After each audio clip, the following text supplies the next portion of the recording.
Selamat sore semuanya. Perkenalkan saya Ditya Kurnia Ramadan dari program studi PJJ Manajemen S1 Universitas Cyber Asia. Pada sore hari ini saya akan mempresentasikan terkait dengan pengaruh kepemimpinan terhadap kinerja perusahaan.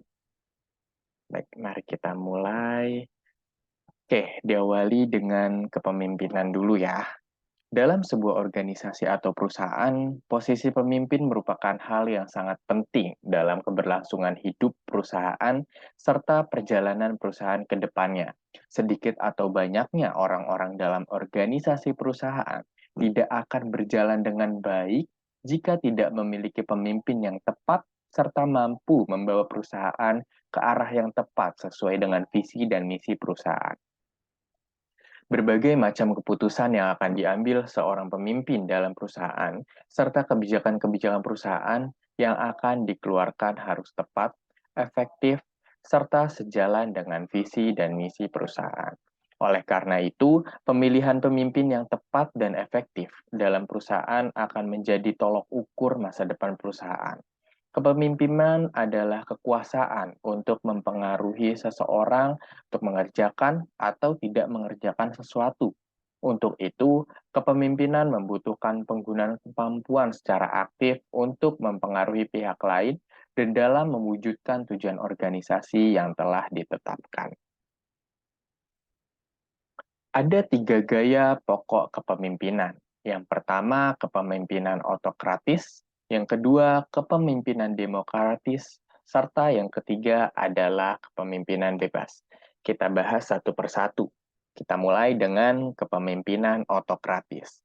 Kepemimpinan otokratis adalah gaya kepemimpinan yang memiliki kriteria atau ciri yang selalu menganggap organisasi sebagai milik pribadi, arogan, mengidentikan tujuan pribadi dengan tujuan organisasi, menganggap bawahan sebagai alat semata, tidak mau menerima kritik dan saran, terlalu tergantung pada kekuasaan formalnya, dalam tindakan pergerakannya sering mempergunakan pendekatan paksaan dan bersifat menghukum. Untuk kepemimpinan otokratis ini, indikatornya ada tiga. Yang pertama yaitu sentralisasi wewenang, yang kedua produktivitas kerja, serta ketiga adalah manajemen setiap keputusannya dianggap sah dan pengikut-pengikutnya wajib menerima perintah tanpa pertanyaan. Selanjutnya, untuk kepemimpinan demokratis. Kepemimpinan demokratis adalah gaya kepemimpinan yang memiliki karakteristik sebagai berikut. Menganggap bawahan sebagai makhluk yang termulia di dunia, selalu berusaha mensinkronisasikan kepentingan dan tujuan organisasi dalam kepentingan dan tujuan pribadi daripada bawahannya.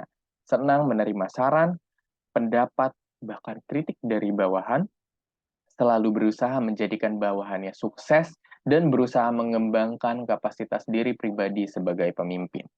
Indikator dari gaya kepemimpinan demokratis ada tiga juga. Yang pertama adalah hubungan baik antara pimpinan dan pegawai. Yang kedua, penghargaan terhadap pegawai. Serta yang ketiga adalah manajemen yang mendengarkan aspirasi bawahannya. Serta gaya kepemimpinan yang terakhir adalah kepemimpinan bebas. Kepemimpinan bebas atau masa bodoh laissez-faire. Tipe kepemimpinan ini merupakan kebalikan dari tipe kepemimpinan otokratis. Dalam kepemimpinan tipe ini, sang pemimpin biasanya menunjuk perilaku yang pasif dan seringkali menghindarkan diri dari tanggung jawab. Seorang pemimpin yang kendali bebas cenderung memilih peran yang pasif dan membiarkan organisasi berjalan menurut temponya sendiri. Di sini seorang pemimpin mempunyai keyakinan yang bebas dengan memberikan kebebasan yang seluas-luasnya terhadap bawahan dengan menganggap semua usahanya akan cepat berhasil. Berikut ini merupakan tanggung jawab pemimpin. Ada 8 tanggung jawab pemimpin menurut Robert Semmelweis. Berikut adalah tanggung jawab pemimpin secara lebih terperinci. Yang pertama, menentukan tujuan pelaksanaan kerja yang realistis. Yang kedua, melengkapi para karyawan dengan sumber dana yang diperlukan untuk menjalankan tugasnya atau sebagai bentuk support. Yang ketiga, mengkomunikasikan kepada karyawan tentang apa yang diharapkan dari mereka. Yang keempat, memberikan susunan hadiah yang sepadan untuk mendorong prestasi. Yang kelima, mendelegasikan wewenang apabila diperlukan dan mengundang partisipasi apabila memungkinkan. Menghilangkan hambatan untuk pelaksanaan pekerjaan yang efektif. Serta yang ketujuh, menilai pelaksanaan pekerjaan dan mengkomunikasikan hasilnya. Dan yang kedelapan, menunjukkan perhatian kepada para karyawannya.